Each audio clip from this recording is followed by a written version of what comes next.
This is the dynasty that has stopped LeBron James arguably from being the GOAT.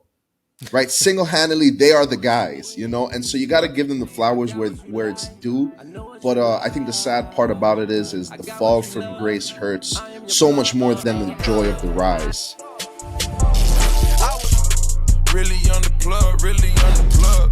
And we are back. You already know that's right. Back again for another episode of the Hoop Plug.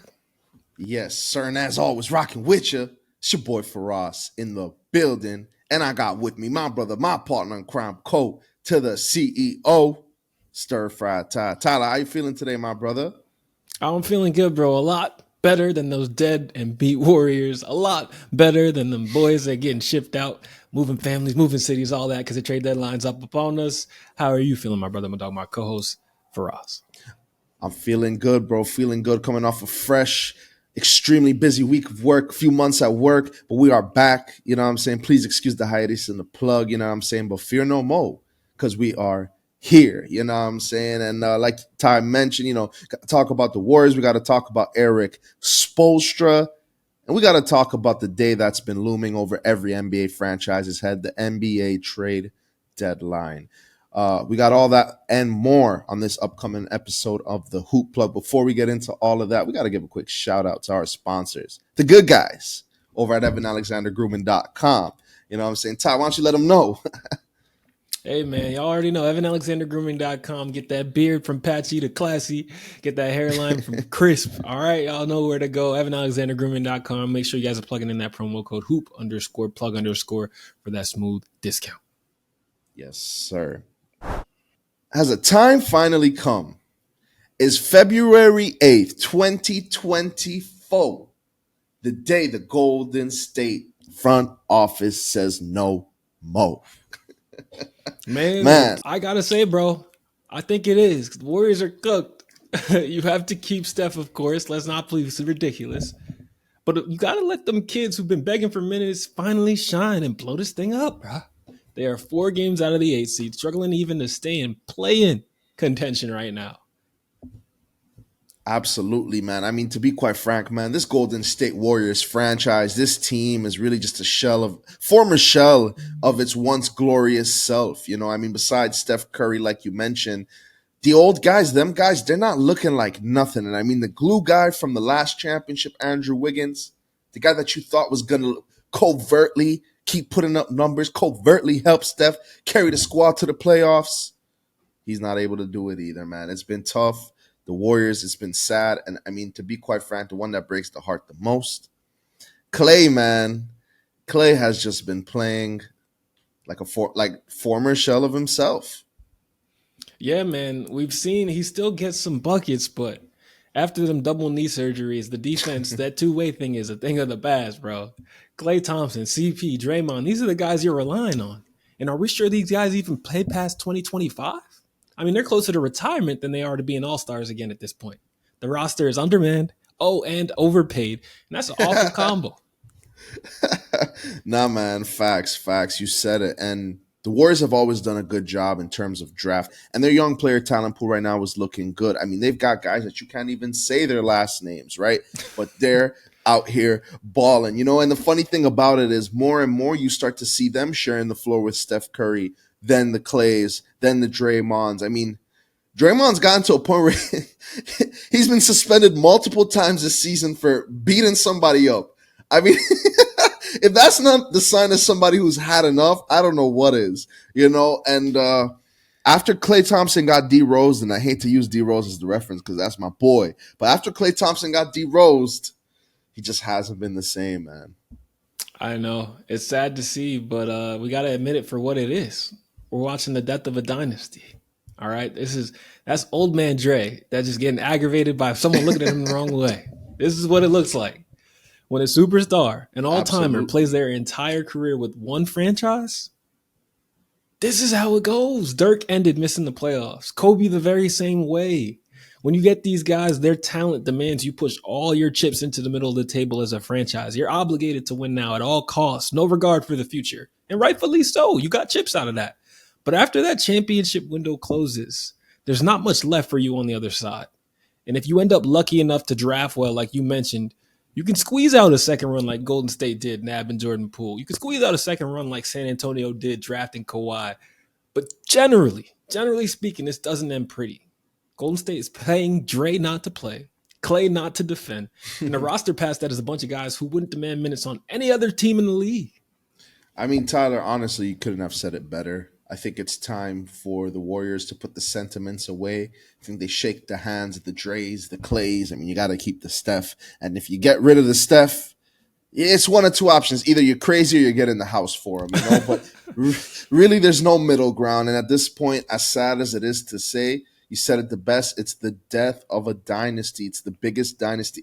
This is the dynasty that has stopped LeBron James arguably from being the GOAT, right? Single-handedly, they are the guys, you know? And so you got to give them the flowers where it's due. But I think the sad part about it is the fall from grace hurts so much more than the joy of the rise. And you got to tip your hats off for everything they've been able to accomplish. But I think it's time for Warriors management to say bye-bye. Yeah, man, not an easy job for Mark Dunleavy, new GM in his first year. So now ultimately the question becomes, how do you fix this? Faraz, what are your thoughts? If you're Mike Dunleavy running the ship, how are you moving out of this situation? The problem with the Warriors and what they're faced with right now, yeah, I mean, obviously you gotta get rid of Clay, right? Dre, I mean, I think some of the frustrations that are happening is because he's frankly not that good of a player anymore. I mean, in the past, those frustrations he would have taken it out on the defensive end, maybe get a block, maybe stop a shot. Now they're just getting by him. All he can do is beat him up, And so, regarding Clay, though, you got to be very cautious of who you trade him to. I mean, you want the most value back for him, but if you go ahead and trade him to the Lakers like everybody's hoping, and he gets back to regular Clay, you're gonna see him 4 times a year. He's gonna have a vengeance. So there's really, you got to be very strategic with how you do it. I mean, at the end of the day, for me, I think the Warriors have drafted enough talent that if Steph Curry is accepting of the challenge, it's not like I don't know. Steph Curry doesn't have to win another game, and he's going to go into the Hall of Fame, right? So I think they gotta include Steph Curry on this, right? But there's really a couple of options. One, you work with the draft picks that you got, you try and rebuild, and we know the Warriors have done a great job and have had great success with that in the past.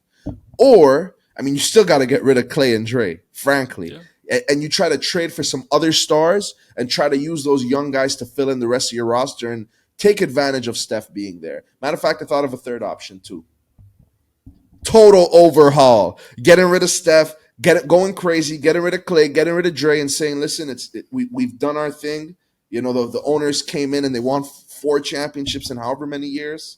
It's time to start a scratch and try to build that again, Yeah, and it's interesting. You mentioned the last option, which might be the most realistic if you're actually talking about getting fair value back, and that's to blow the whole thing up. Because when I look at the trade value of Clay, of Dre, even Wiggins for the most part, yeah, there's a reason that Golden State wants to trade them. There's a reason that the reports are everyone but Steph is available, and that's because they're not those guys anymore. Andrew Wiggins, once he got the ring, checked out mentally. Klay Thompson is a shell of himself, like we said, can't defend. And Dre has all the problems in the world. So I'm kind of struggling on how you even get enough assets back, dealing 1 or even 2 of them to kind of retool. Steph Curry's 35, guys. And that's how I get to the ultimate answer. How do you fix this? You can't.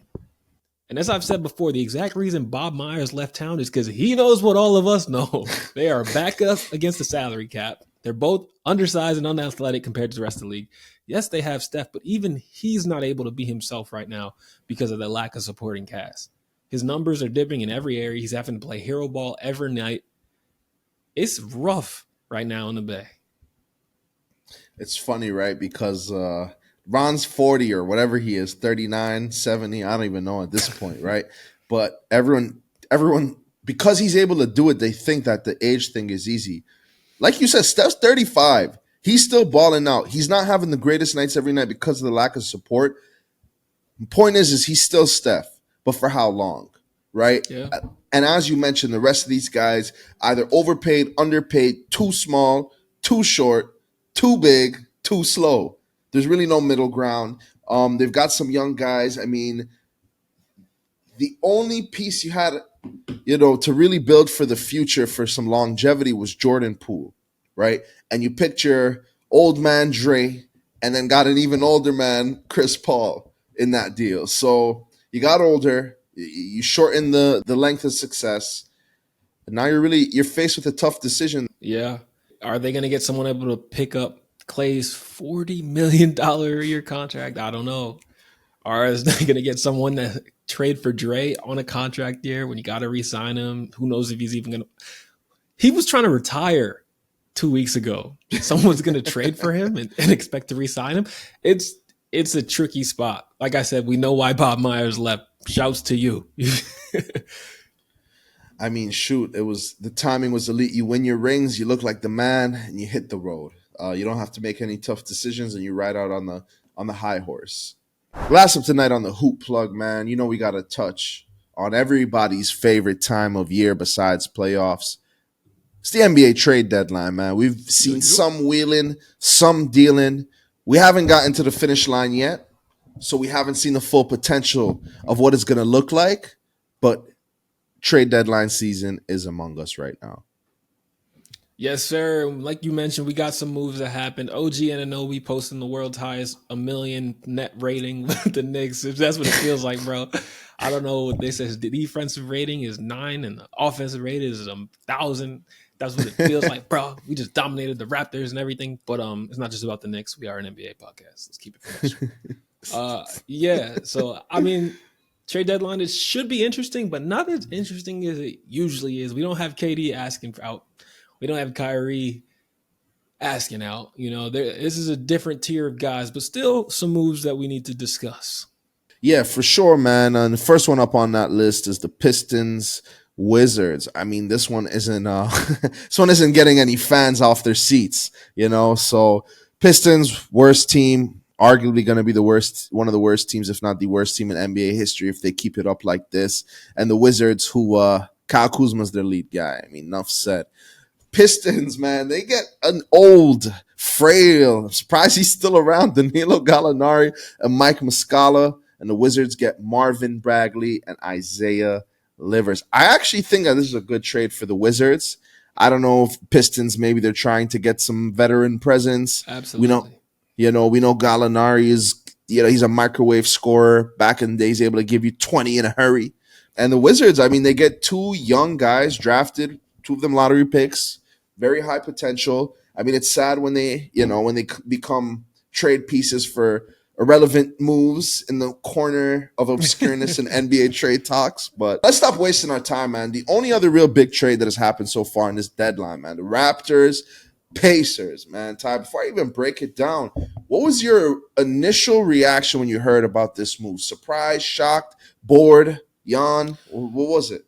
It was a yawn, and it was because I wanted Spicy P, the African Prince, to do some damage for a real contender. And honestly, the Pacers came out the gate hot. They got a little in-season fever, but we all know that's not the real deal. Okay, so it's nice. They just got Tyrese back. Pascal's going to be a big help. Obi Toppin, you wanted to leave Knicks for minutes. How did that work? Yeah, okay. But I do like the move. I'm not going to lie to you. As long as Pascal can find another move other than that spin move, it should be nice. Tyrese is a baller. What do you think? Honestly, bro, I don't think Pascal's going to find another move other than that spin move. So it's slow for the Pacers. You hate to see it, right? Nah, man, I'm playing around. But honestly, I think it was actually a good move for both teams. At the end of the day, I'm actually not the biggest fan of Pascal Siakam's game. I feel like it's limited. I feel like he doesn't rebound well enough or not consistently enough for his size and position. Good enough scorer, but I feel like when people really want to lock him down, they lock him down. But you're giving Tyrese Halliburton some help. Tyrese Halliburton, man, we were talking about him a little bit earlier off air. I don't care what nobody says to me. He's putting up a goated point guard season. I pointed it out to Ty. Chris Paul hasn't had the season Tyrese Halliburton is having so far in his career. And to me, in my generation at least, and Ty, I'm sure you could agree, Chris Paul is the standard when it comes to the point guard position. You pair Pascal with those young guys, with Tyrese Halliburton, and I think now you have a 1-2 punch You have guys that you can rely on in crunch time. I mean, it starts to give the Pacers some structure in addition with Miles Turner. He's another big baller. I like it. And then, the Raptors, they might arguably, no matter what happens, have had the best trade deadline of the year. Yeah, they were able to do two things at once, which is very hard to do, and that is retool for the future, right? You see it with the picks, and in my opinion, get better today because you brought in Barrett, you brought in quickly, and I know Pascal Siakam was the co-star to a Kawhi-led championship team, but he's been living off that fever dream for a bit too long now. Facts. Facts. Nah, bro, you're speaking facts, man, and you absolutely hit the nail on the head. I mean, you've gotten better right now. You got rid of those heavy contracts. You've built for the future. I'm hype. I'm hype. I mean, as long as I don't see Drake Wildman's courtside, I think it'll all be good. Yeah. And I am going to touch on the Pistons trade real quick. This trade actually makes a lot of sense, man. The Pistons, as bad as they've been, there was one thing they needed, and that is some floor spacing to open things up for Cade Cunningham, the one shining star on what has been a black hole of a season in Detroit. So you get Gallinari and Muscala, some stretch fours, stretch fives. You ship out Bagley, who, can we call him a bust now? Right? If you can't get minutes on the Pistons, you're a bottom of the barrel type of guy, okay? So let's just call it what it is. A spade is a spade, and Bagley is a bust. Man.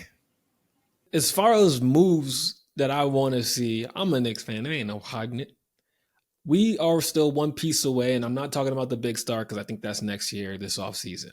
We need a bench scorer. Quickly has been missed. They keep throwing out DeJounte Murray. I don't think that's going to happen. He makes too much money, and he wants too much playtime. I think Terry Rozier, Giga Scary in the Garden. I think Bones Highland, we bring him over here. He pretty much going to be quickly 2.0. Facts. But someone like that, a little microwave off the bench, a guard that can get buckets and get them quick. I think we still are going to make a move in the trade deadline for that. So look, I'm looking forward to something like that. There we go. No, I like it, bro. I like it. I mean, scary Terry, bro, especially in the Garden. Jalen Brunson might have to worry for his starting spot. That's the problem. And the benefit with having scary Terry, he's going to bring it all every single night. And Bones Highland with that championship experience, pedigree, basically the same frame, same hairstyle as quickly, I think. I don't know. I'm pretty sure they both Pretty have much. braids. Yeah. So, I'm with you there. I'm with you there. For me, man, frankly, at this point, it hurts. A couple years back, the Chicago Bulls, they made some moves. They were active in free agency. Yeah. I know this is where it's going, bro. They were active in free agency. I got hype. I said, man, we got Zach LaVine, the only piece left after getting fleeced for our entire Eastern Conference championship winning rosters. I mean, we never actually won the championship, but finished first in the East every year. So from those teams, all we were able to get back was Zach LaVine. Like, we got Zach. Okay, we're getting DeMar. Okay, cool. Oh, we just got Vooch. Okay, cool. The summer happy. We got Lonzo. I was like, nah. Someone in the front office in Chicago, they're doing their job. We started off the season, first place. Everything was great. Lonzo goes down. It's been 3 years. It's quick, didn't it? It's been the longest 3 years of my life, bro. Golly, we've been terrible ever since. And frankly, shows to how good of a player Lonzo was that he was able to be the key difference maker in the success of the team. And now that we don't got him, it shows. But we need to blow this bitch up, man. I'm going to just keep it frank. It's been a year and a half since we put out a pod saying we think that they need to blow it up. And that they haven't is a scary thing because every month, every season that goes on, the value you're going to get for these guys goes down. So I hope they have an awakening soon. We've heard Zach LaVine's name swirling. He wants to get out. You can see it in his body language. So we'll see if they pull the trigger. Well, and you don't got to worry, bro, about their value, right? Because we play so fucking bad with these guys anyways that we're going to get a lottery pick regardless to replace the ones we gave up for them. So, we might not get anything for them, but hey, at least we don't got to worry about them playing just good enough. Hurts, doesn't it? Bad in Chicago. Cool, man. Well, that wraps it up for another episode of the Hoop Plug. Ty, any closing thoughts before we get up out of here? Nah, as always, why don't you let them know where we put that flavor? Guys, put some flavor in your ear. Peace.